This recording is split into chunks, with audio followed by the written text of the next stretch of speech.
The deafening wail of sirens pierced through the evening air, red and blue lights swirling against the backdrop of a quiet neighborhood. A group of police officers surrounded a sleek black SUV, their hands gripping their holsters. The woman inside, dressed in an elegant red dress, looked stunned but composed. Her voice was calm, yet firm, as she tried to explain, "This is a mistake. I have done nothing wrong." But the officers didn't budge. One of them ordered her to step out of the vehicle. The woman hesitated before complying, stepping out gracefully, but visibly upset. As she stood on the sidewalk, the officers began patting her down, right there in the open. The woman gasped, her voice rising sharply. "Do you know who I am?" The officer smirked. "Lady, save it for the judge." Just then, a black sedan screeched to a halt nearby, and a tall man in a crisp suit stepped out. His face was pale with fury, his voice shaking as he shouted, "What are you doing to my wife?" The officers froze. The man, it turned out, was Police Commissioner Michael Bennett. What happened next would change the lives of everyone involved. Earlier that day, Rachel Bennett was heading home from a charity event. She had spent the afternoon raising funds for underprivileged children, something she was deeply passionate about. The day had gone well. She'd met kind-hearted people and received generous donations. She was driving home, humming along to a soft tune on the radio, when she noticed a police car in her rearview mirror. Its lights were flashing. Rachel frowned. She wasn't speeding and hadn't violated any traffic rules. Still, she slowed down and pulled over, expecting the officer to pass. But the patrol car stopped behind her. Two officers got out, their expressions unreadable. "Good evening, ma'am," one said, his tone curt. "License and registration." Rachel handed over the documents, her heart pounding slightly. "Is something wrong, officer?" The man didn't answer. He examined her license and then exchanged a glance with his partner. "Step out of the car, please." Confused and alarmed, Rachel hesitated. "Why? "What's going on?" "Ma'am, step out of the car now," the officer repeated, his tone sharper. Rachel complied, stepping out with trembling hands. There must be some mistake. Before she could say more, another officer radioed in.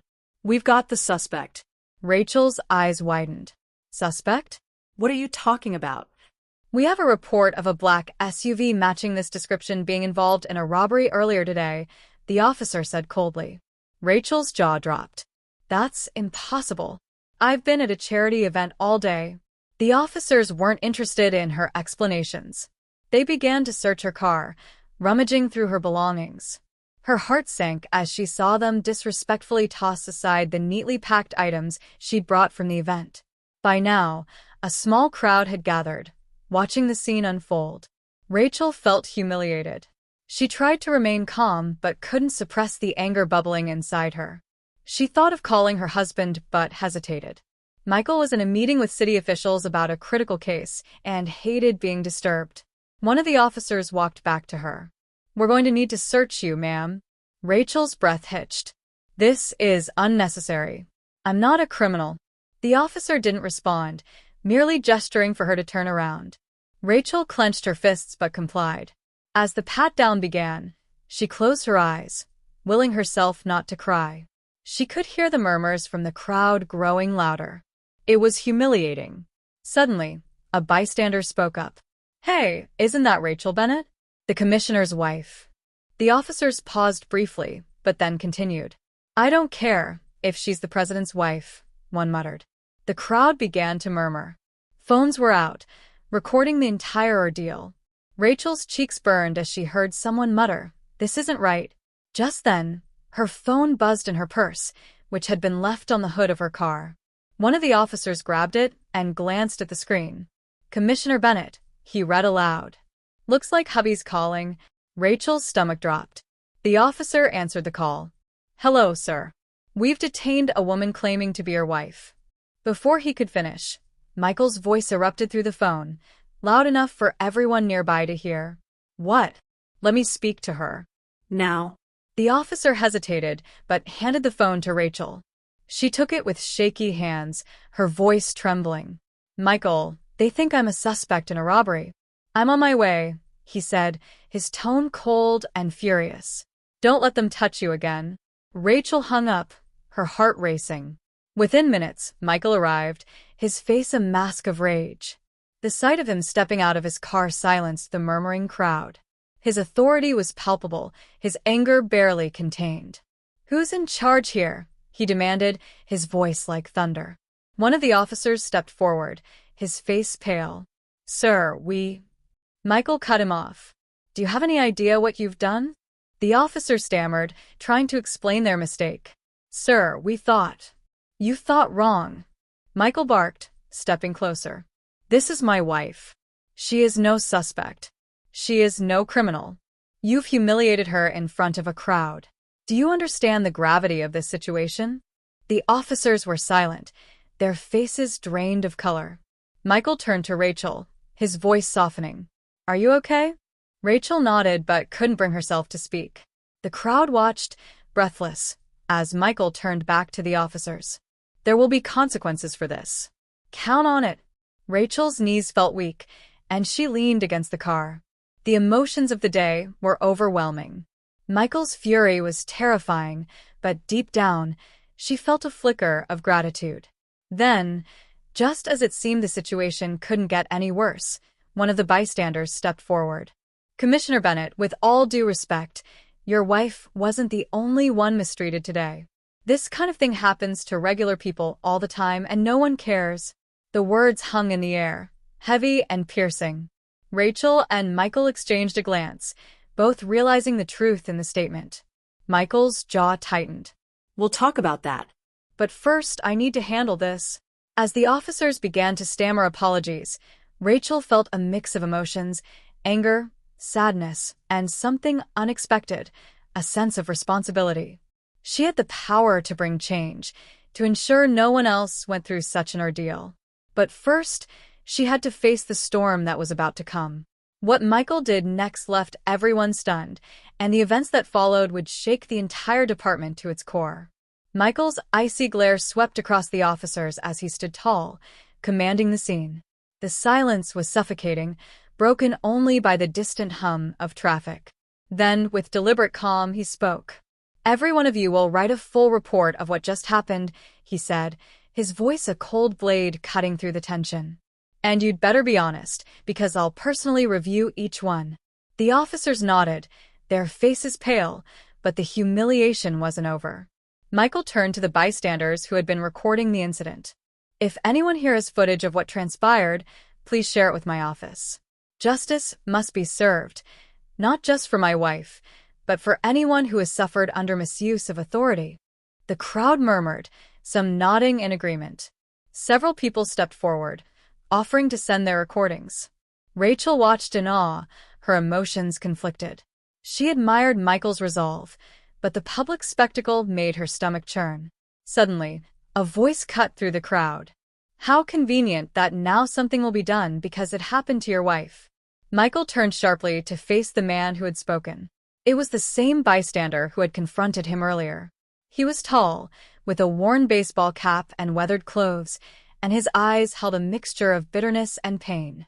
"You think this is the first time cops have humiliated someone?" the man continued, his voice rising. "My brother was dragged out of his car last year, thrown to the ground, and arrested for no reason. We filed a complaint, but nothing happened. Nothing ever happens." Michael's expression softened, but his tone remained firm. "What's your name?" "Eric," the man replied, folding his arms. "Eric Coleman." "Eric, I hear you," Michael said, taking a step closer. "And I won't pretend this fixes what you've been through. But this? What happened today? It's unacceptable.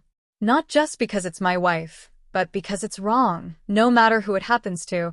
Eric's posture stiffened, his distrust evident. "Words are cheap." Michael nodded. "You're right. That's why I'm not just talking. I'll be launching an independent investigation into complaints of police misconduct, starting with my own department. And I'll personally ensure the findings are made public." The crowd buzzed with surprise, some skeptical, others hopeful. Rachel looked at her husband, her heart swelling with a mix of pride and worry. She knew Michael wasn't just making a statement. He meant every word. But she also knew how much resistance he'd face, even from within his own ranks. As the officers awkwardly began dispersing, Michael guided Rachel back to their car. "Let's get you home," he said softly, his hand on her shoulder. The drive home was quiet.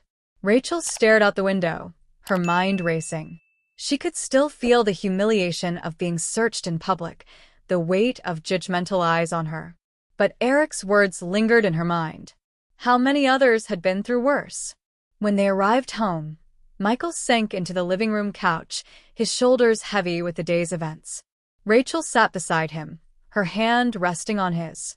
"Michael," she began, her voice quiet but resolute, "Eric's right. This isn't just about me. It's about everyone who's been wronged." "I know," Michael replied, rubbing his temples. "That's why I'm taking this seriously. But it's going to be a fight, Rachel. The department won't like me digging into this." Rachel squeezed his hand. "You've never backed down from a fight before." Michael smiled faintly, the weight in his eyes lifting just a little. "You're right. I'll start by reviewing past complaints and seeing where we've failed." The next morning, Michael arrived at the precinct earlier than usual. The atmosphere was tense. Word of the incident had spread quickly. As he walked into the briefing room, heads turned, whispers trailing in his wake. He called a meeting with the senior officers.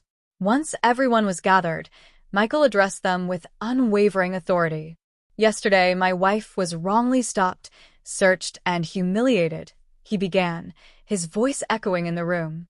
"But this isn't just about her. It's about a culture of misconduct that we've allowed to fester. That ends now." The officers exchanged uneasy glances, some visibly uncomfortable. One, Captain Harris, cleared his throat. "Sir, with all due respect, this could cause a lot of unrest within the department. Not everyone will." "I don't care," Michael interrupted, his tone sharp. "Our job is to serve and protect, not abuse power. If anyone has a problem with that, they're welcome to leave." The room fell silent. Michael's gaze swept over the officers, challenging anyone to speak up. No one did. Meanwhile, Rachel couldn't shake the nagging feeling that she needed to do more. Sitting at home, she began drafting a letter to the editor of the local newspaper, sharing her story and calling for systemic change. As she wrote, memories of the incident flooded back, bringing tears to her eyes. But she pushed through, determined to turn her pain into purpose. That evening, Michael returned home looking drained, but determined. He told Rachel about the resistance he was already facing from within the department, but she could see the fire in his eyes. "I'm not stopping," he said. "Even if it costs me my position." Rachel reached for his hand. "You're doing the right thing." As they sat together, the phone rang. Michael answered, his expression shifting as he listened. When he hung up, he turned to Rachel, his face grim. "That was Internal Affairs," he said. "They've received an anonymous tip claiming I'm using my position to cover up misconduct in my own department." Rachel's heart sank. "That's ridiculous. You've done nothing but try to fix things." Michael nodded, his jaw tightening. "I know. But someone clearly wants to shut me down. This is going to get messy." Rachel leaned back, her mind racing. The fight for justice had only just begun, but already, the stakes were higher than she'd imagined. And then the doorbell rang. Michael and Rachel exchanged a glance before Michael stood to answer it. When he opened the door, he was met by two men in suits, their expressions unreadable. "Commissioner Bennett," one of them said, holding out a badge. "We're with Internal Affairs. We need to speak with you immediately." The tension in the air was palpable. Rachel stepped into the hallway, her stomach twisting in knots. Whatever was about to happen next would change everything. Michael's eyes narrowed as he studied the men standing on his doorstep. Their dark suits and somber expressions carried an air of authority, but he wasn't easily intimidated. "Come in," he said curtly, stepping aside. Rachel lingered near the doorway, her anxiety mounting. The men entered, glancing around the modest but elegant home. One of them, a tall man with silver hair, introduced himself. "I'm Agent Carter, and this is Agent Reeves. We're with Internal Affairs." Michael gestured for them to sit. "What's this about?" Agent Carter pulled out a file, placing it on the coffee table. We received an anonymous tip alleging that you've been covering up misconduct within your department while publicly denouncing the same behavior. Michael's jaw tightened. That's absurd. Whoever tipped you off is trying to derail my efforts to hold the department accountable. Agent Reeves leaned forward. We're not here to make assumptions, Commissioner. We're here to investigate. The allegations are serious. Rachel, unable to stay silent, stepped closer. Do you realize the timing of this? My husband is finally addressing issues that have been ignored for years, and now someone tries to discredit him. Doesn't that seem suspicious? Agent Carter glanced at her, but remained stoic. We're aware of the optics, Mrs. Bennett. But we still have to do our job. Michael leaned back, his expression hardening. What exactly do you want from me? We'll need access to your office, records, and correspondence, Carter replied. And we'll be interviewing staff, both current and former. Michael crossed his arms. Fine. You'll find nothing to support these baseless claims. The agent stood, preparing to leave. Carter paused at the door, looking at Michael. For your sake, Commissioner, I hope that's true. But if there's anything to these allegations, we'll uncover it. As the door closed behind them, Rachel exhaled sharply. Michael, this is clearly a setup. Someone's trying to silence you. I know, he replied, pacing the room. But whoever it is has resources and influence. This isn't just about me. It's about protecting the broken system they benefit from. Rachel sat down, her mind racing. What can we do? Michael stopped, his gaze fixed on her. We fight. I've done nothing wrong, and I won't let them intimidate me into stopping. But this is going to get uglier before it gets better. The next morning, the investigation was in full swing. Internal affairs agents swarmed the precinct, poring over files and questioning staff. Whispers of the inquiry spread like wildfire, fueling speculation and unease among the officers. Some stood in solidarity with Michael, but others began to distance themselves, wary of being associated with him. Michael kept his composure, but Rachel could see the strain wearing on him. At home, she threw herself into advocacy, speaking with community leaders and drafting proposals for reform. Her letter to the editor had been published, sparking a wave of public support and backlash. One evening, Rachel received an anonymous email. It contained a cryptic message: look closer at the source. Not everyone on your side is who they seem. Attached was a file labeled confidential. Heart pounding, Rachel opened the file. It contained scanned documents, including emails and reports. One email caught her eye. It was from Captain Harris, the senior officer who had voiced concerns during Michael's meeting. The email suggested he had been in contact with someone outside the department, sharing details of Michael's efforts and planning to undermine him. Rachel felt a chill run down her spine. Michael, you need to see this, she said, rushing to his side. As Michael read the documents, his expression darkened. Harris. I should have known. He's been against me from the start. But why would he go to these lengths? Rachel asked. What's in it for him? Michael's eyes narrowed. Harris has always been more interested in protecting his career than doing what's right. If he thinks aligning with whoever's behind this will benefit him, he wouldn't hesitate. Rachel placed a hand on his arm. We can use this. If we expose him, it could unravel their entire plan. Michael nodded, but remained cautious. We need to be smart about this. If we confront him without solid proof, it could backfire. The following day, Michael quietly enlisted the help of Detective Sarah Monroe, one of the few people he trusted completely. Sarah was a seasoned investigator with a reputation for integrity. Michael handed her the documents Rachel had received. I need you to look into this discreetly, he told her. If Harris is involved, we need to know who he's working with and why. Sarah nodded. I'll dig into it. But be careful, Michael. If he's connected to something bigger, he won't go down without a fight. As Sarah began her investigation, Michael faced increasing pressure at work. The internal affairs agents were relentless, combing through his records with a fine-toothed comb. Meanwhile, Harris's behavior grew more antagonistic, subtly sowing doubt among the officers. Late one night, Rachel and Michael were sitting in their living room when Rachel's phone buzzed. It was a message from an unknown number. You're playing a dangerous game. Stop now, or you'll regret it. Rachel's hands trembled as she showed the message to Michael. They're threatening us. Michael's face hardened. They're desperate. That means we're getting close to something. Suddenly, their home security alarm blared, shattering the quiet night. Michael grabbed his phone, dialing the police as he moved to check the surveillance cameras. On the screen, a figure in a hooded sweatshirt was visible near the driveway, tampering with their car. As Michael watched, the figure suddenly looked up, as if realizing they were being recorded. They bolted, disappearing into the shadows. The police arrived minutes later, but the intruder was long gone.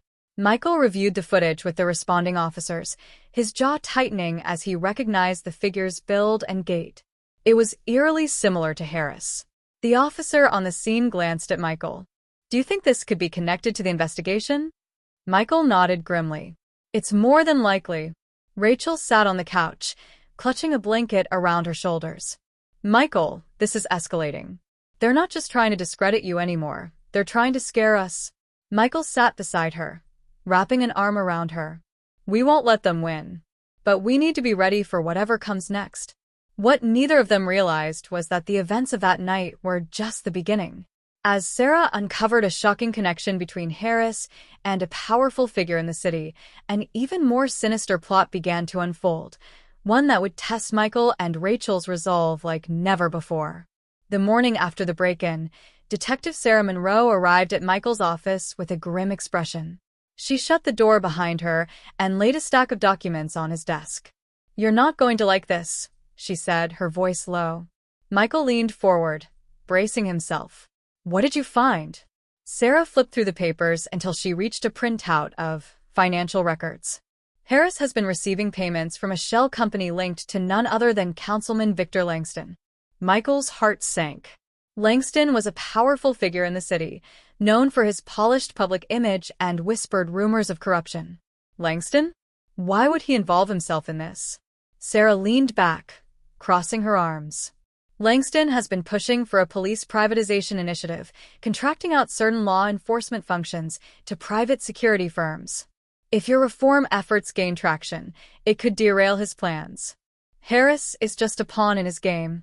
Michael clenched his fists, his frustration mounting. This isn't just about me or Harris. Langston's willing to undermine the entire department to protect his agenda. Sarah nodded. And he's not subtle about playing dirty. The break-in at your house was likely meant as a warning. They're trying to rattle you, make you second-guess yourself. Michael's jaw tightened. It won't work.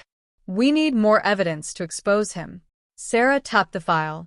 I've got enough to prove Harris's involvement, but Langston's smart. He's insulated himself. We need a direct link, something undeniable. At home, Rachel tried to focus on her advocacy work, but the lingering fear from the break-in left her uneasy. She kept glancing at the security camera feeds, half expecting another intruder. When Michael returned home that evening, she could see the exhaustion in his eyes. I talked to Sarah, she said, handing him a cup of coffee. She told me about Langston. How are we going to handle this? Michael sat down heavily, running a hand through his hair. Carefully. Langston has resources and connections. If we're going to take him down, we need irrefutable proof. Rachel nodded, her mind racing. What if we follow the money? People like Langston always have financial skeletons in their closets. Michael smiled faintly. You sound like Sarah. Rachel managed a small laugh, but her concern was evident. Michael, this fight is bigger than we realized. You need to protect yourself. I will, he promised, squeezing her hand. But I'm not backing down. The next few days were tense. Sarah worked tirelessly to dig deeper into Langston's dealings, while Michael focused on maintaining his composure at work. Harris, sensing the walls closing in, grew increasingly brazen. At a staff meeting, he openly questioned Michael's leadership, subtly sowing doubt among the officers. Michael kept his responses measured, but the tension in the room was palpable. After the meeting, Sarah pulled him aside. Harris is desperate, she said. I overheard him talking to someone on the phone, mentioning a final move. Whatever he's planning, it's big. Michael's stomach churned. We need to stay ahead of him. Did you get anything useful? Sarah smirked. Actually, yes. I traced a wire transfer from Langston's shell company to an offshore account linked to a private security firm. Guess who owns the firm? Langston's brother-in-law. Michael's eyes lit up. That's the connection we need. Sarah nodded. It's not enough to take him down yet, but it's a start. I'll keep digging. That evening, Rachel received another anonymous email. This one contained a single sentence: Langston knows you're getting close. Attached was a blurry photo of Michael leaving the precinct. Her hands shook as she showed it to him. They're watching you, she said, her voice trembling. Michael took her hands, his expression calm but resolute. Let them watch. They can't intimidate me. Suddenly, his phone buzzed. It was Sarah. Michael, we've got a problem, she said, her voice urgent. Harris just called a press conference. He's accusing you of covering up corruption and using your position to shield misconduct. Michael's blood ran cold. When? Right now. It's airing live. Michael grabbed the remote and turned on the TV. The screen filled with Harris's face as he stood at a podium, flanked by reporters. His voice was smooth, calculated. For too long, certain individuals in leadership have prioritized their personal agendas over the safety and integrity of our department, Harris said. I have evidence that Commissioner Bennett has been suppressing internal investigations and misusing his authority. Rachel gasped. This is a smear campaign. Michael's fists clenched. He's playing right into Langston's hands. Harris continued, effective immediately, I'm calling for Commissioner Bennett to step aside, pending a full investigation. The public deserves transparency, and I'm committed to ensuring justice. The broadcast ended, leaving Michael and Rachel in stunned silence. What now? Rachel whispered. Michael stood, his resolve hardening. We fight back. I won't let them win. The next morning, Michael held his own press conference. Standing tall at the podium, he addressed the city with calm authority. I am aware of the baseless accusations made against me, he began. Let me be clear. These allegations are not only false, but they are also a deliberate attempt to undermine the reforms this department desperately needs. He glanced at the reporters, meeting their eyes. I will not step down. I welcome any investigation into my actions because I have nothing to hide. But let me ask this. Why now? Why are these accusations surfacing at the very moment we're making progress in holding misconduct accountable? The timing is no coincidence. Michael paused, letting his words sink in. This is not just about me. This is about a system that resists change. But I will not be intimidated, and I will not be silenced. As he stepped away from the podium, the reporters erupted with questions.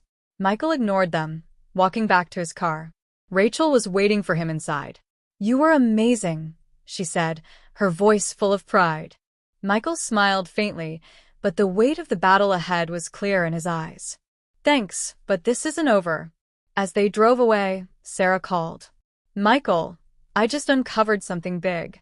Langston isn't just funding Harris. He's orchestrating a major deal to privatize half the city's police force. If this goes through, he'll make millions. Michael's grip on the steering wheel tightened. We need to expose this. I've got one more lead to follow, Sarah said. If it pans out, we'll have everything we need. But it's risky. Michael's voice was steady. Do it. We're out of options. That night, as Rachel and Michael sat together, their phones buzzed simultaneously. Both received the same text, you won't make it to the finish line. Before they could react, the house lights flickered, then went out entirely. Rachel gasped, clutching Michael's arm. Michael reached for his phone's flashlight, his instincts on high alert. Stay close to me, he whispered. The sound of footsteps echoed outside, growing louder. Whoever was out there wasn't trying to be subtle. The fight had escalated, and the next move was theirs to make. Michael moved quickly, ushering Rachel toward the safest room in the house, their windowless pantry. His voice was calm but firm. Stay here, lock the door, and don't come out until I tell you it's safe.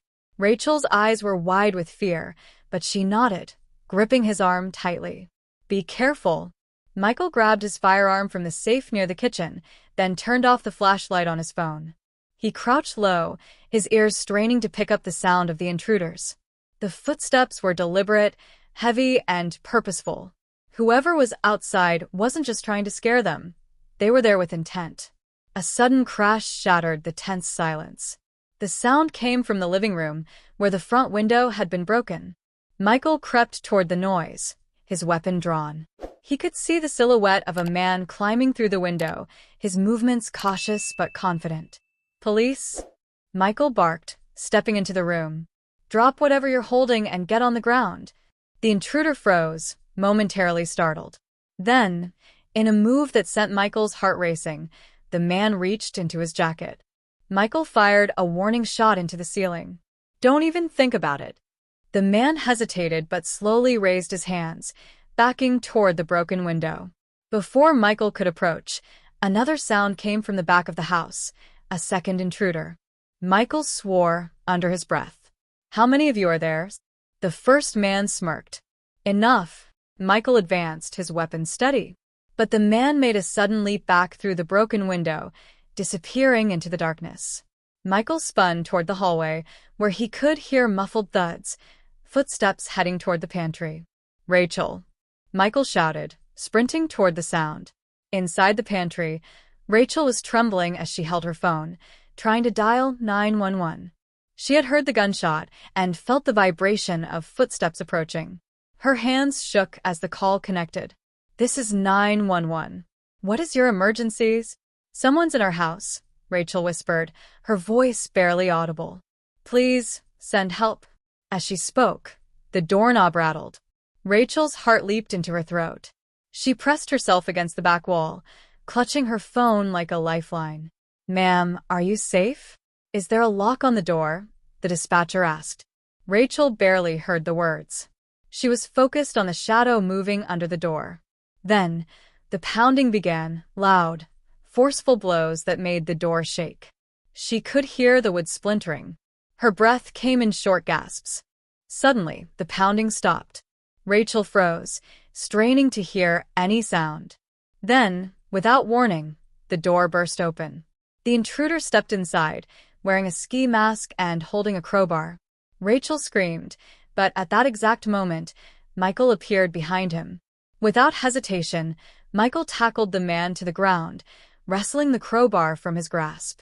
The two struggled, knocking over shelves and scattering pantry items. Rachel scrambled out of the room, tears streaming down her face. She grabbed Michael's phone from the kitchen counter and turned on the flashlight.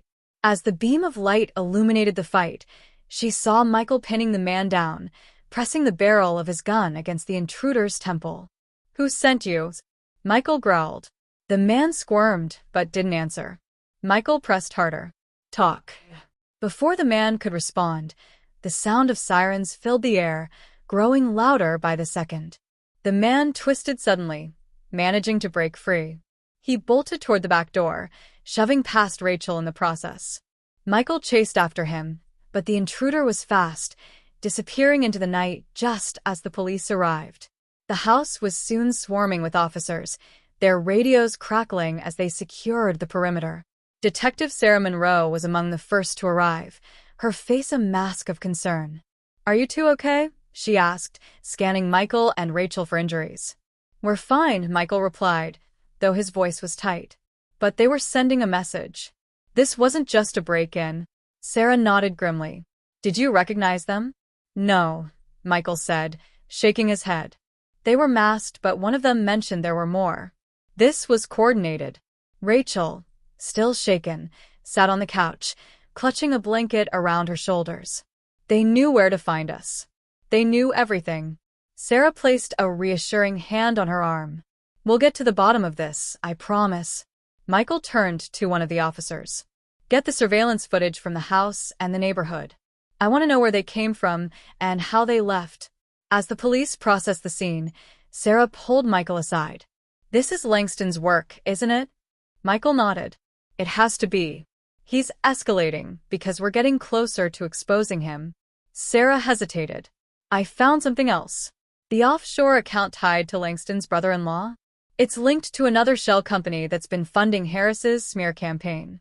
If we can get into their financial records, We'll have undeniable proof. Michael's eyes darkened. Do it.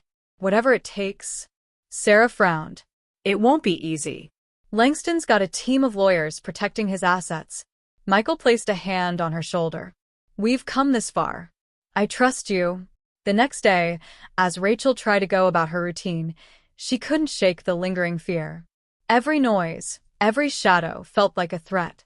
Michael promised her they would increase security, but she knew the real danger wasn't just physical. It was the fight they were waging against a powerful and ruthless adversary. Michael, meanwhile, threw himself into his work, determined to protect his family and bring Langston to justice. But as the days passed, the pressure mounted.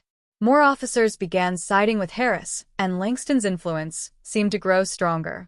Then, just as Michael and Sarah were making progress in their investigation, a new bombshell dropped. A breaking news alert flashed across every screen in the city.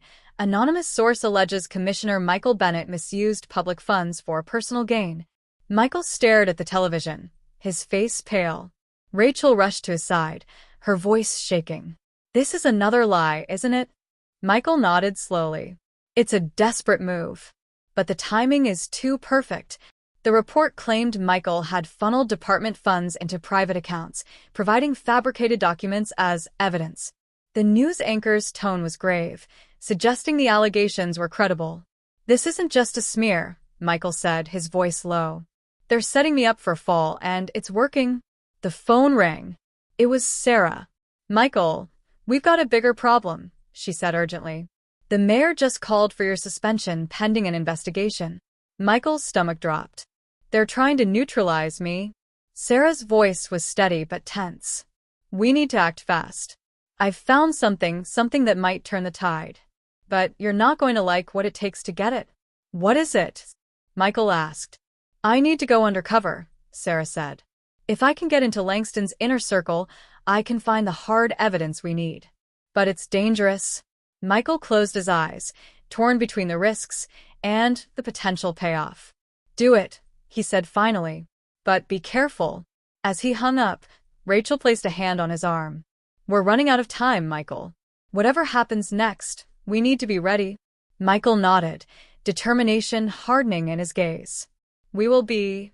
Little did they know, the storm was about to intensify in ways they couldn't imagine. The city buzzed with the news of Michael's suspension. Headlines painted him as corrupt, a leader who had allegedly betrayed the public's trust. The media frenzy was relentless, and even officers who had once supported Michael began to distance themselves, wary of being dragged down with him. At home, Rachel scrolled through the flood of negative comments online, her heart heavy. They're tearing you apart, Michael. People are already convinced you're guilty. Michael sat across from her, his face stoic, but his eyes revealing the storm within. That's exactly what Langston wants. Public opinion is his weapon. Rachel set her phone down, looking at him with determination. But public opinion can change. If we expose the truth, people will rally behind you. Michael sighed, running a hand through his hair. That's easier said than done. Sarah's risking everything to get the evidence we need, but until then, all we have is our word against Langston's machine. Meanwhile, Detective Sarah Monroe prepared for the most dangerous mission of her career. Using her connections in the department, she orchestrated a meeting with a known associate of Langston, posing as a disgruntled officer fed up with Michael's reforms.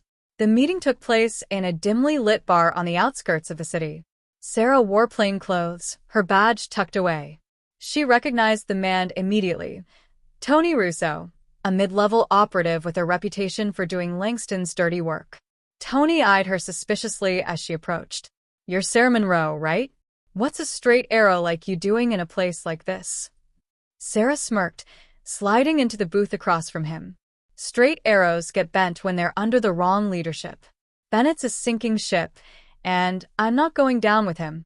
Tony chuckled, though his eyes remained wary. And what makes you think we're interested in helping you? I know things, Sarah replied, leaning closer. Things that could be valuable to someone in Langston's position. Tony raised an eyebrow. Keep talking? Sarah hesitated, playing her role carefully. Not here. Let's just say I've seen Bennett's private files, and I know where he's vulnerable. If Langston's serious about taking him down, I can help. Tony studied her for a long moment, then nodded. I'll see if the boss is interested. Don't go anywhere. As Tony stepped away to make a call, Sarah exhaled quietly, her nerves steady despite the danger. She knew this was her best chance to infiltrate Langston's inner circle, but she also knew one wrong move could blow her cover. Back at the Bennett household, the tension was palpable. Michael paced the living room, phone in hand, waiting for an update from Sarah. Rachel watched him, her worry etched into her face. Michael, you've barely slept, she said gently. You're going to burn out if you keep this up. I can't rest, Michael replied, his voice tight. Not when Sarah's out there putting her life on the line. Rachel stood, placing her hands on his shoulders. You need to trust her. She's good at what she does. Michael nodded reluctantly, but the weight of the situation was evident. It's not just Sarah. It's everything. Langston's made this personal, and I won't let him win. As if on cue, Michael's phone buzzed. It was a call from an unknown number. He answered cautiously. This is Michael Bennett. A low, gravelly voice replied. You think you're untouchable, Commissioner? Think again. This city belongs to Langston, and you're out of your depth.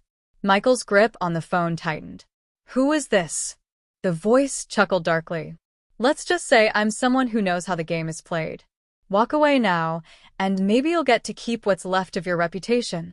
Michael's jaw clenched. I don't play games. Tell Langston I'm coming for him. The line went dead. Rachel stared at him, her face pale.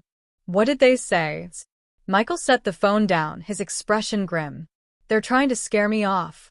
Rachel took his hand. You won't back down, will you? Michael shook his head. Not a chance. Later that night, Sarah's phone buzzed with a text from Tony.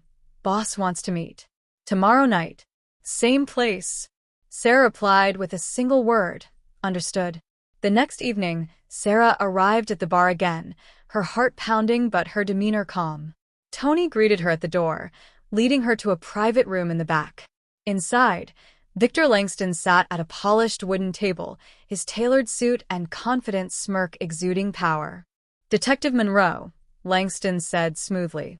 Tony tells me you're not a fan of Commissioner Bennett. Sarah nodded, keeping her voice steady. He's a hypocrite. Pretends to care about reform, but all he's doing is creating chaos. Langston gestured for her to sit. And you think I can help? I know you can, Sarah replied. Bennett's already under fire, but I have information that could bury him for good. Langston leaned back, studying her. You're ambitious. I like that. But ambition without loyalty is dangerous. I'm loyal to results, Sarah said evenly. And from where I'm standing, you're the one who gets results. Langston chuckled, nodding to Tony. Let's give her a chance. But keep an eye on her. Tony smirked. You got it, boss. As the meeting ended, Sarah's mind raced. She had successfully infiltrated Langston's operation, but the real challenge was just beginning. She needed to find concrete evidence and escape with her life. The next morning, Michael received a text from Sarah. I'm in. Langston's cautious, but I'm getting closer. Stay alert. This is bigger than we thought. Michael stared at the message, a mix of relief and dread washing over him. He shared the update with Rachel, who nodded thoughtfully. She's brave, Rachel said. But Michael, if this is bigger than we thought, what does that mean for us? It means we need to be ready for anything, Michael replied. Langston's playing dirty, and he won't stop until he's taken us down. As they spoke, the phone rang again. This time it was Sarah. Michael, I don't have much time, she said, her voice urgent. Langston's planning something major. He mentioned a deal going down tonight, something about securing his control over the city. Michael's pulse quickened. Do you know where? Not yet, Sarah admitted. But I'm working on it. Be ready to move if I get the location. Michael nodded. Stay safe, Sarah. As the call ended, Michael turned to Rachel. This could be it. If we can intercept this deal, we might finally have the evidence we need. Rachel took his hand, her eyes filled with determination. Then let's make sure we're ready. That night, as Sarah worked to uncover Langston's plans, Michael and Rachel prepared for the confrontation they knew was coming. Little did they know Langston was already one step ahead. At precisely midnight, the sound of screeching tires echoed outside their house. Michael grabbed his weapon, his instincts on high alert. He opened the door to see a convoy of black SUVs pulling up, their headlights cutting through the darkness. Rachel gasped. "Michael, what's happening?" Michael's face was grim. "They're here." Before he could say more, the lead SUV's door opened, and a familiar figure stepped out. Captain Harris. Flanked by armed men, he smirked at Michael. "You've lost, Bennett," Harris said coldly. "It's over." And then the first shot rang out. The first shot shattered the night, a deafening crack that sent Rachel diving behind the couch. Michael instinctively ducked, drawing his weapon and shouting, "Rachel, stay down." The front windows exploded inward as bullets sprayed into the living room.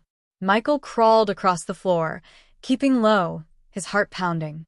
He positioned himself near the side of the window, peering out to assess the threat. Harris and his men had fanned out, their weapons aimed at the house, their movements calculated.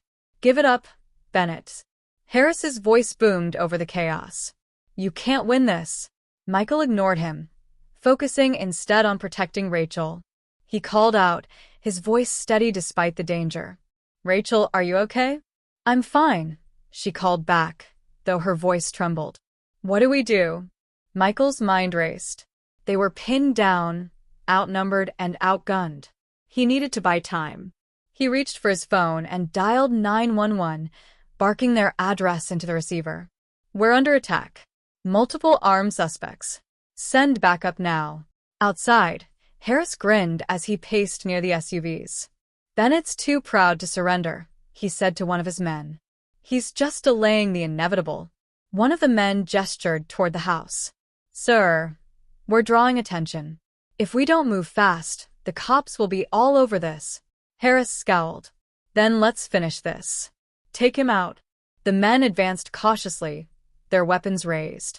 Michael spotted the movement and fired a warning shot, forcing them to scatter. "Stay back," Michael shouted. "This is your last chance to walk away." Harris laughed, his voice dripping with disdain. "Walk away? You really think you're still in control, Bennett?" Inside, Rachel's phone buzzed. It was Sarah. "Rachel, what's going on?" Sarah's voice was urgent. "We're under attack," Rachel whispered. "Harris is here with a group of armed men. They're trying to kill Michael." Sarah swore under her breath. "I'm on my way. Stay hidden and keep your phone on." Rachel clung to the phone as Michael continued to fire strategically, keeping the attackers at bay. But the sounds of sirens in the distance gave her a sliver of hope. Help was coming. Minutes later, police vehicles screeched to a halt outside the house, their flashing lights cutting through the darkness. Officers spilled out, their weapons drawn as they took cover behind their cars. "Drop your weapons," one officer shouted, his voice amplified by a megaphone. "This is your only warning." Harris cursed under his breath. "Fall back," he ordered his men. "We're not ready for a firefight with the whole precinct." The attackers began retreating toward their SUVs, firing sporadically to cover their escape. Michael used the chaos to his advantage, taking careful aim and hitting the tires of one of the vehicles. The SUV screeched to a halt, its occupants scrambling to find another way out. As Harris climbed into the lead vehicle, he glared at Michael through the shattered window. "This isn't over," he hissed before the SUV sped away. Inside the house, Michael and Rachel finally emerged from their hiding places, their bodies trembling with adrenaline. Police officers quickly surrounded them, checking for injuries. Detective Sarah Monroe arrived moments later, her expression a mix of relief and fury. "Are you both okay?" "We're fine," Michael said, though his voice was hoarse. "They didn't give us much of a choice." Sarah's gaze hardened as she surveyed the damage. "This was Harris, wasn't it?" Michael nodded. "And he's working directly with Langston." "This wasn't just an attack, it was an execution attempt." Sarah swore softly. "Langston's getting desperate. He knows we're closing in." Michael ran a hand through his hair, exhaustion seeping into his bones. "Did you find out anything about the deal he's planning?" Sarah hesitated, her expression grim. "Yes. The deal's going down tonight, at the Old Harbor." Langston's meeting with private security contractors to finalize the first phase of his takeover. Michael's jaw tightened. We need to stop it. Sarah shook her head. Michael, you just survived an attack. You can't walk into another ambush. I don't have a choice, he replied. If we don't intercept this deal, Langston will consolidate his power, and everything we've fought for will be for nothing. Rachel stepped forward, her voice firm. You're not doing this alone. Michael turned to her, his expression softening. Rachel, it's too dangerous. I'm not asking for permission, she said, her eyes fierce. This fight involves all of us. If we're going to take Langston down, I want to be there.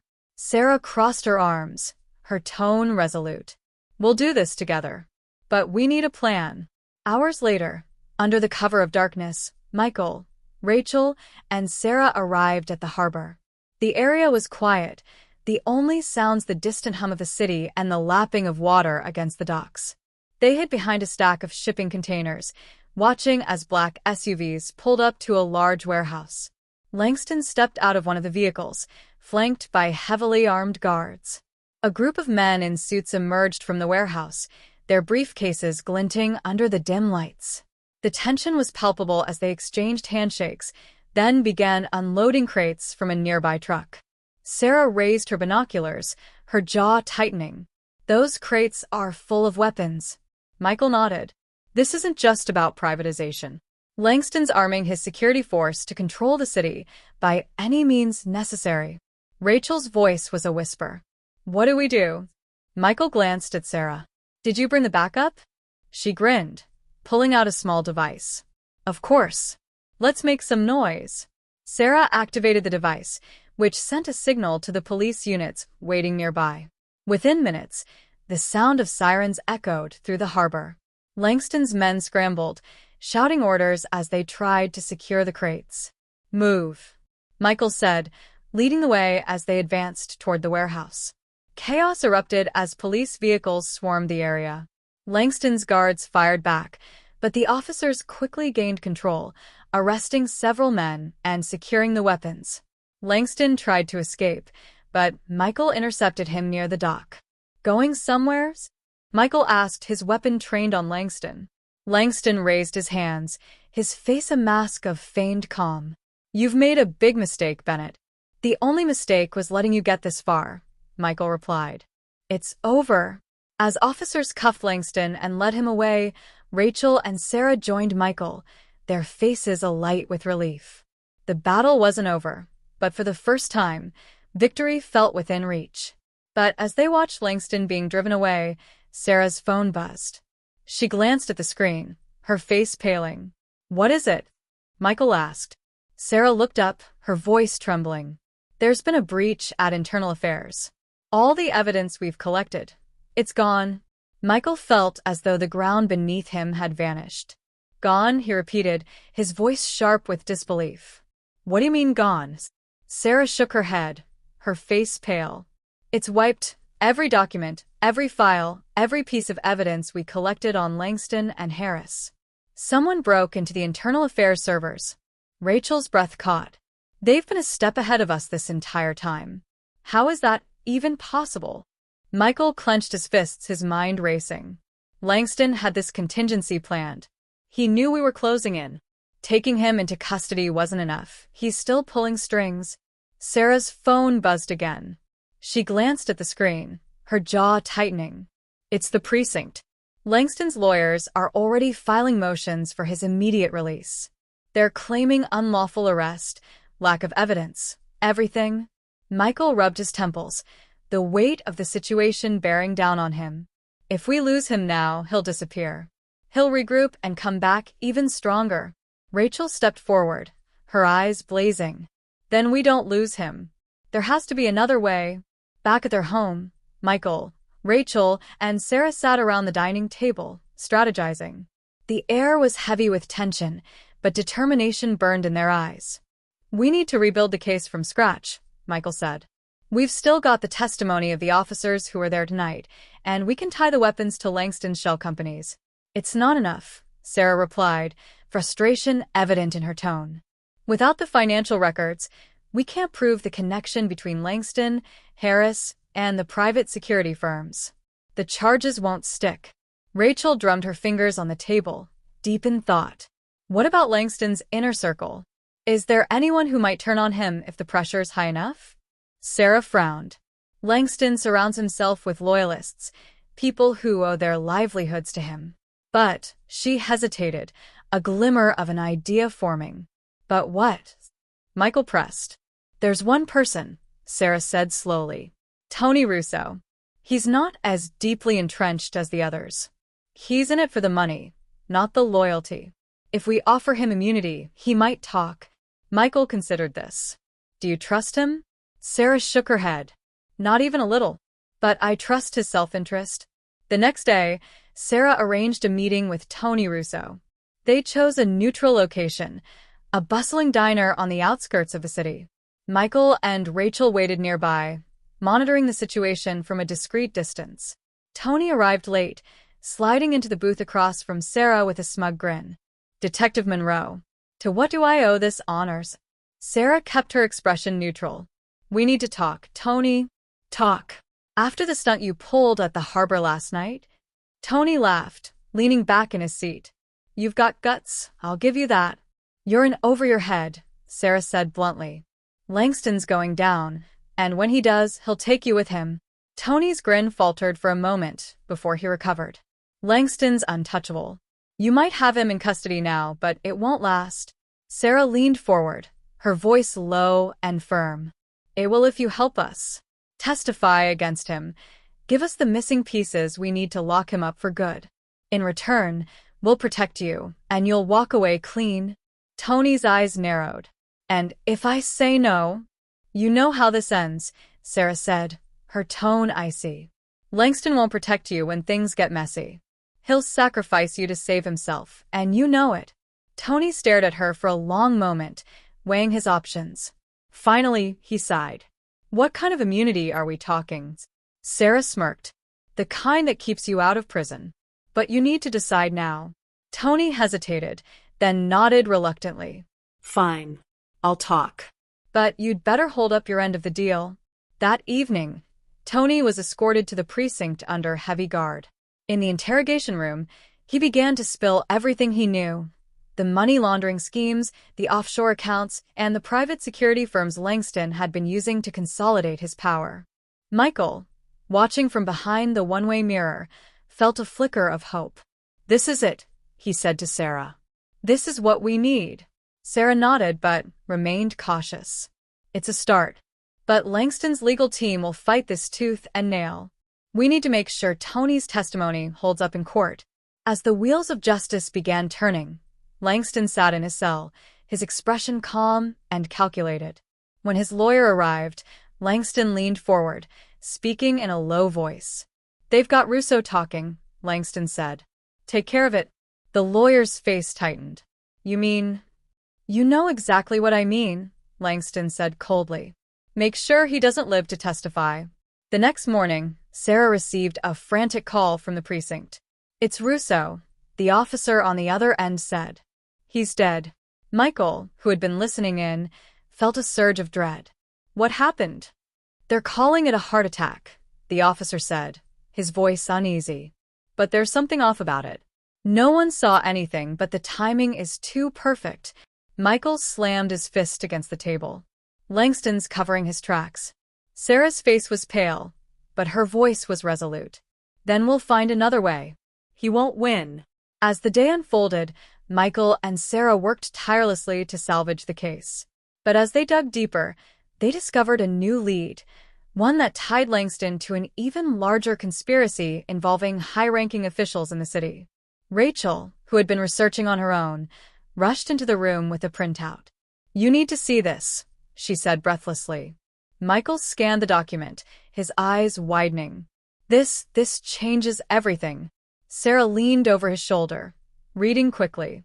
If this is true, Langston isn't just corrupt. He's been controlling the city from behind the scenes for years. Michael set the paper down, his expression grim. Then we're not just fighting Langston. We're fighting a system built to protect him. Rachel's voice was steady. Then we take down the whole system. The three exchanged a determined glance. The stakes had never been higher, but they knew one thing for sure. They wouldn't stop until justice was served. Little did they know, Langston's next move would be his most dangerous yet, and it would put everything, including their lives, on the line. The revelation in Rachel's hands was like a bombshell. The document outlined a secret network of politicians, business leaders, and law enforcement officials, all connected to Langston. For years, this shadow group had been siphoning public funds, manipulating city policies, and silencing anyone who threatened their empire. Michael stared at the paper, his mind racing. This isn't just about Langston anymore. If we expose this, it'll shake the entire city. Sarah nodded. But it also makes us bigger targets. These people won't go down without a fight. Rachel's expression hardened. We've already come this far. We can't stop now. Michael and Sarah immediately began cross-referencing the document with the remaining evidence they had. Names and transactions lined up, painting a clear picture of widespread corruption. One name stood out: Judge Raymond Carter, a respected figure known for his tough stance on crime. According to the document, Carter had been issuing favorable rulings for Langston's allies in exchange for kickbacks. "We'll need to tread carefully," Sarah said. "If Carter gets wind of this, he'll bury us before we can act." Michael rubbed his chin thoughtfully. "We need an ally in the judiciary, someone who's clean and has the authority to issue warrants. Judge Evelyn Harper might be our best bet." Sarah nodded. "She's known for her integrity, but if she sides with us, she'll be putting her career and her life on the line." Michael leaned back, his expression grim. "We don't have a choice. I'll reach out to her." The next morning, Michael met with Judge Harper in a discreet location. She was a sharp, no-nonsense woman in her early 50s, with piercing eyes that seemed to see straight through him. "Commissioner Bennett," she said as they sat down, "I've heard the accusations against you. Why should I trust you?" Michael placed the documents on the table between them. "Because the truth isn't what the public's been told. Langston and his network have been controlling this city for years. I have evidence to prove it, and I need your help to take them down." Harper flipped through the papers, her expression growing darker with each page. Finally, she looked up. "If I issue these warrants, I'll be painting a target on my back." Michael nodded. "I understand.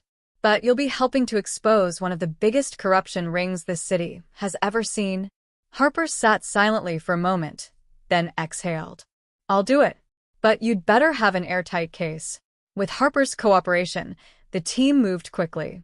Warrants were issued for the key players in Langston's network, and a coordinated operation was planned. But as the day of the raids approached, Michael couldn't shake the feeling that Langston had another move up his sleeve. That night, Rachel's phone buzzed with a text from an unknown number. "You think you're safe, but you're not. Walk away while you still can." Rachel showed the message to Michael, her hands trembling. "They're trying to scare us again?" Michael's face darkened. "It's more than that. They're warning us because they know we're close." The morning of the raids arrived. SWAT teams and officers fanned out across the city, executing the warrants with precision. Several key figures were arrested, their homes and offices searched for evidence. Judge Carter's house was among the first raided, and the discovery of hidden offshore accounts and incriminating documents confirmed his involvement. Meanwhile, Langston sat in his cell, his calm demeanor masking the storm raging in his mind. When his lawyer arrived, he leaned forward with a chilling smile. "Activate the contingency plan." At the precinct, Michael and Sarah monitored the raids in real time, their spirits lifting as arrests and evidence piled up. But their relief was short-lived. An officer burst into the room, his face pale. "Commissioner Bennett, we've got a situation. A bomb threat was just called in, targeting City Hall." Michael's stomach dropped. "City Hall? That's where the evidence from the raids is being processed." Sarah swore under her breath. "It's a diversion. Langston's people are trying to destroy the evidence." Michael grabbed his coat. "We need to get there now." As they sped toward City Hall, chaos erupted downtown. Streets were cordoned off, and officers scrambled to evacuate the building. Michael and Sarah arrived just as the bomb squad began their search. "What's the status?" Michael demanded. The bomb squad leader looked grim. We've found one device so far, but there could be more. It's sophisticated, meant to cause maximum damage. Michael turned to Sarah. We can't let them succeed. We need to secure the evidence. Sarah nodded. I'll handle that. You help the bomb squad. Inside City Hall, the tension was suffocating. Michael worked alongside the bomb squad, clearing rooms and evacuating remaining staff. Meanwhile, Sarah and a small team secured the evidence, moving it to a safer location under heavy guard. Just as the last box of evidence was loaded onto a secure van, a deafening explosion rocked the building. Michael and Sarah were thrown to the ground, their ears ringing as debris rained down around them. Michael. Rachel's voice crackled through his earpiece. Are you okay? I'm fine, he said, coughing as he pushed himself to his feet. Sarah? I'm good, Sarah replied, brushing dust off her jacket. But the blast took out part of the evidence room. We need to get out of here. As they stumbled outside, the scene was one of devastation. The front of the building was partially collapsed, smoke billowing into the sky. Michael's heart sank as he saw injured officers being carried away. Langston's plan had succeeded in causing chaos, but they had managed to save the most critical evidence. Still, Michael knew this wasn't the end. As they regrouped, Rachel approached him, her face pale but resolute. This is far from over. Michael nodded, his jaw tightening. You're right. Langston may have played his hand, but now it's our turn. Little did they know, Langston's final gambit was already in motion, and it would push them to their breaking point. The devastation at City Hall left a scar on the city, both physically and emotionally. News outlets broadcast the scene of the explosion around the clock, fueling speculation about who was responsible. While the public demanded answers, Michael, Sarah, and Rachel worked tirelessly to regroup and press forward with their case against Langston and his network. That evening, Michael received a call from Judge Harper. Commissioner Bennett, she said, her voice grave. I've just received word that Langston's attorneys are filing for an emergency hearing tomorrow morning. They're pushing to have all charges dismissed, citing a lack of evidence after the bombing. Michael tightened his grip on the phone. They're playing dirty. We've saved enough evidence to hold him, haven't we? Harper sighed. It's not just about the evidence. They're using the bombing to frame this as an unsafe and chaotic investigation. If the court sides with them, Langston could walk free. Michael clenched his jaw. Then we'll make sure they don't. I'll testify if I have to. You might have to do more than that, Harper warned. Langston's lawyers will come at you hard. Be prepared. The next morning, the courtroom was packed with reporters, legal teams, and curious onlookers. Langston entered in handcuffs, flanked by his high-profile attorneys. Despite his shackles, he exuded confidence, flashing a smirk at Michael as he passed. Judge Harper presided over the hearing, her expression stern as she called the proceedings to order. Langston's lead attorney, a polished man named Marcus Powell, wasted no time attacking the case. Your Honor, this investigation has been marred by reckless actions and procedural failures. The bombing at City Hall only underscores the instability of the prosecution's case. We move to dismiss all charges against my client. Michael rose to his feet, addressing the court with calm authority. Your Honor, the bombing was an attempt to destroy the evidence we've gathered, but they didn't succeed. We still have enough to prove Langston's guilt beyond a shadow of a doubt. Powell smirked, countering smoothly. And yet, Commissioner Bennett, you've been under investigation yourself, haven't you? How can the court trust evidence presented by someone whose own integrity is in question? Michael's face remained stoic. The allegations against me are baseless, engineered by Langston and his associates to undermine this investigation. The courtroom buzzed with murmurs, but Judge Harper silenced them with a sharp rap of her gavel. Order in the court. As the hearing continued, Powell called into question every piece of evidence, every testimony, and every action taken by Michael's team. It was an uphill battle, but Michael refused to back down. Meanwhile, Sarah received a tip from an informant connected to Langston's network. She rushed to a secluded location to meet him, her heart pounding as she entered a dimly lit parking garage. The informant, a nervous man in his early 30s, handed her a flash drive. This has everything you need, financial records, communications, even video evidence of Langston orchestrating the City Hall bombing. Sarah's eyes widened. How did you get this? I used to work for him, the man said, his voice trembling. But after what happened at City Hall, I couldn't stay silent anymore. Sarah nodded. You did the right thing. Thank you. As she turned to leave, the man grabbed her arm. Be careful. Langston's people won't stop until they've silenced everyone who stands against them. Back at the courthouse, the tension reached its peak as Powell made his closing argument. Your Honor, the prosecution's case is built on sand. My client is a respected businessman, a victim of political ambition and envy. We ask that the charges be dismissed. Judge Harper turned to Michael. Commissioner Bennett, do you have anything further to add? Michael stood, his voice steady. Your Honor, Langston is no victim. He's a predator who has preyed on the city for years. The evidence we've gathered proves that beyond doubt. All we ask is the chance to present it in full. Just then, Sarah burst into the courtroom, holding the flash drive aloft. Your Honor, I have new evidence, irrefutable proof of Langston's guilt. The courtroom erupted in chaos as Sarah approached the bench. Harper studied the flash drive, then nodded. We'll recess for 1 hour while I review this evidence. The hour felt like an eternity. Michael and Rachel sat together in silence, their nerves stretched thin. When the court reconvened, Harper's expression was unreadable as she addressed the room. I've reviewed the new evidence, and it is damning. Mr. Langston, the documents, communications, and video footage presented paint a clear picture of your involvement in a vast criminal enterprise, including the bombing at City Hall.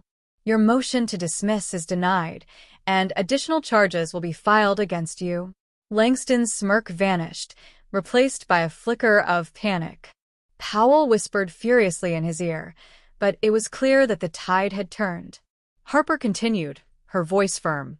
Furthermore, given the gravity of the evidence, I am ordering that Mr. Langston be held without bail pending trial.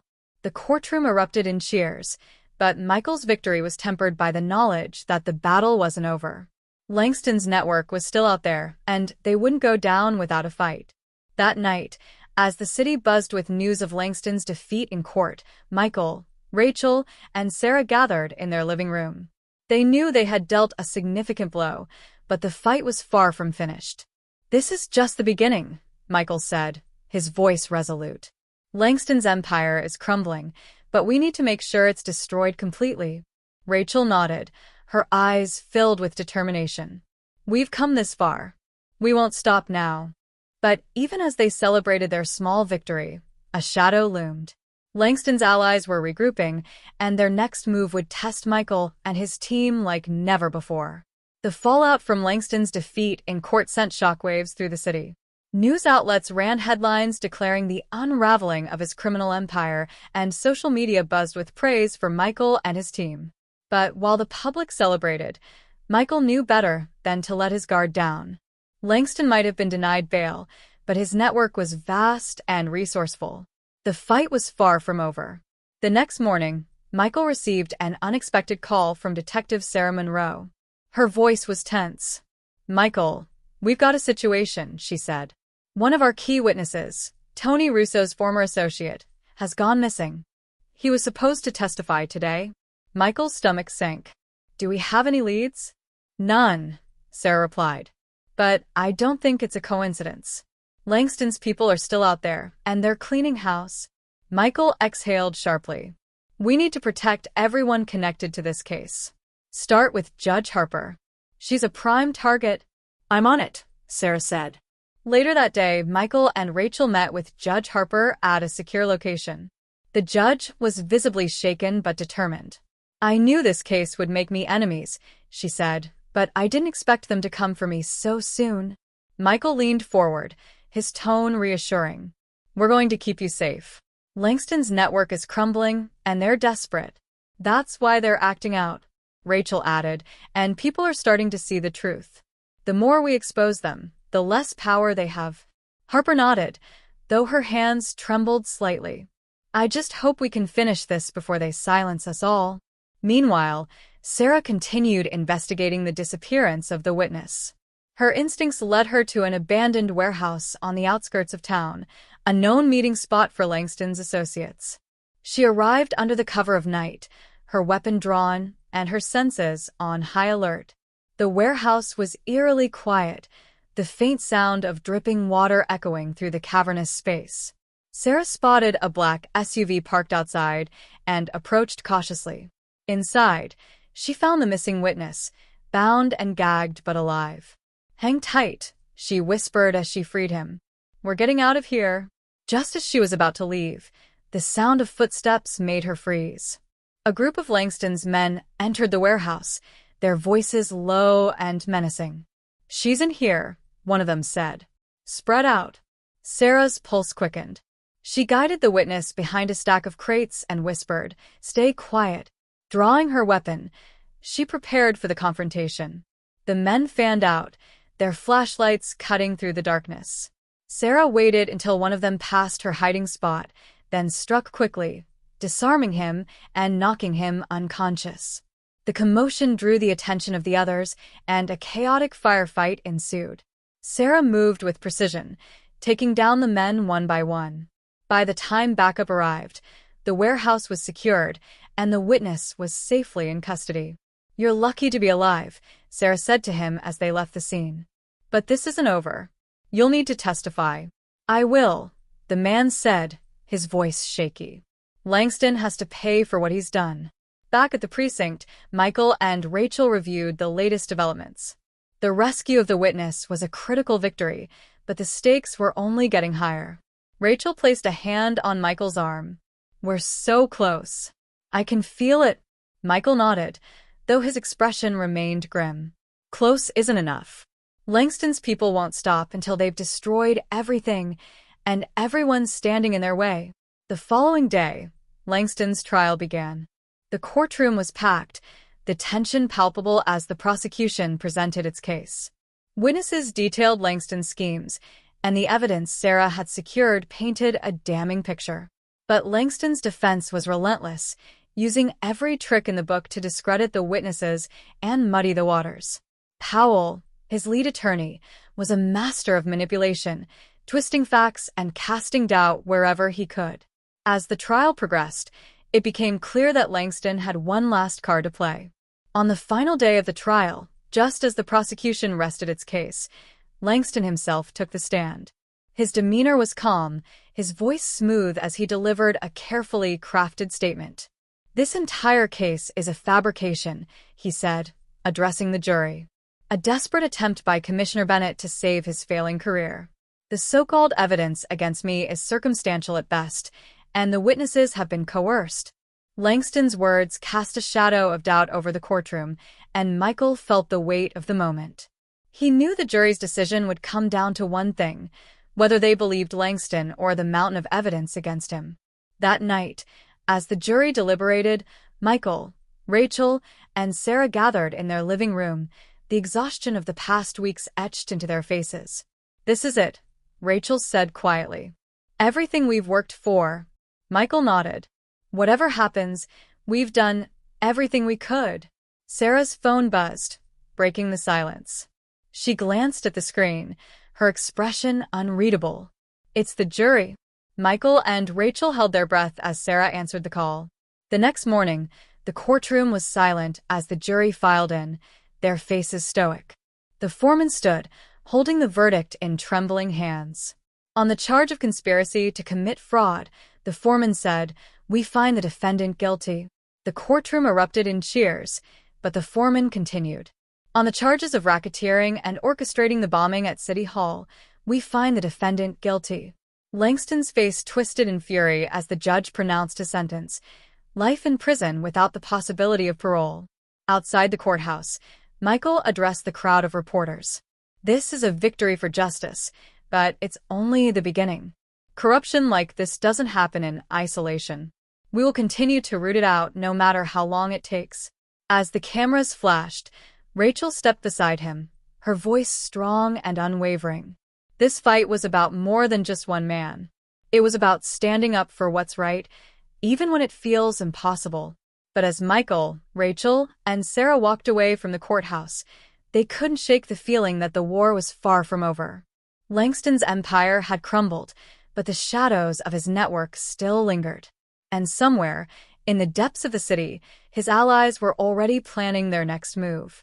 The courtroom verdict marked a turning point, but the aftershocks of Langston's downfall were only beginning. Michael, Rachel, and Sarah knew that while the head of the serpent had been severed, its body still writhed in the shadows. In the weeks following Langston's sentencing, more arrests were made. With Langston's network weakened, insiders began cooperating with law enforcement, revealing the depths of the corruption that had plagued the city for years. For the first time, it felt as though real change was possible. One late evening, Michael sat in his office, staring at the mountain of case files on his desk. Rachel walked in, carrying 2 cups of coffee. She set one down in front of him and took a seat across the desk. "You've been quiet," she said softly. Michael rubbed his temples, exhaustion evident in his features. "I can't stop thinking about how much damage they caused, how many lives they ruined before we could stop them." Rachel reached for his hand. "But you did stop them, Michael. And because of you, this city has a chance to heal." Michael smiled faintly. "I couldn't have done it without you and Sarah. You both kept me grounded when everything felt like it was falling apart." Rachel squeezed his hand. "You're not in this alone. None of us are." At the precinct, Sarah was overseeing the final stages of the operation to dismantle Langston's network. She had been promoted to a leadership role within internal affairs, a testament to her bravery and integrity throughout the case. She leaned against the doorframe of Michael's office, a rare smile on her face. "Guess what? Judge Harper just approved the warrants for the last 2 holdouts in Langston Circle. They're being arrested as we speak." Michael leaned back in his chair, a small wave of relief washing over him. Good. "Maybe now we can finally close this chapter." Sarah smirked. "Don't get too comfortable. There's always another mess to clean up." Michael chuckled. "You're not wrong." As the months passed, the city began to transform. New policies were implemented to increase transparency and accountability within law enforcement. Community leaders and activists joined forces with city officials to rebuild trust between the police and the public. Rachel spearheaded an initiative to support victims of Langston's schemes, ensuring that those who had been exploited or harmed received the help they needed. Her work became a beacon of hope, inspiring others to step up and fight for justice in their own ways. One evening, Michael, Rachel, and Sarah gathered at a small diner, a rare moment of respite after months of relentless work. They clinked their glasses together, a quiet celebration of their victory. "To the future," Rachel said, her voice filled with determination. "To justice," Sarah added. Michael raised his glass, his eyes reflecting a quiet pride. "To never backing down." They laughed, the weight of the past year momentarily lifted. But even as they enjoyed the moment, each of them knew that the fight for justice was never truly over. Months later, as Michael stood on the steps of City Hall addressing a crowd, his words carried a message of resilience and hope. "This city has been through hell," he said, his voice steady and resolute. "We've seen how corruption can take root, how power can be abused. But we've also seen how people can come together to stand against it. This victory isn't mine, it's ours. And it's a reminder that no matter how dark things seem, justice will always find a way." The crowd erupted in applause, and Michael stepped back, his gaze falling on Rachel and Sarah standing in the front row. He smiled, knowing that their fight had made a difference. As the sun set over the city, its golden light illuminating the skyline, Michael felt a deep sense of peace. The battle had been long and grueling, but they had emerged stronger, united by a shared commitment to the truth. And though challenges would inevitably arise, they were ready to face them together.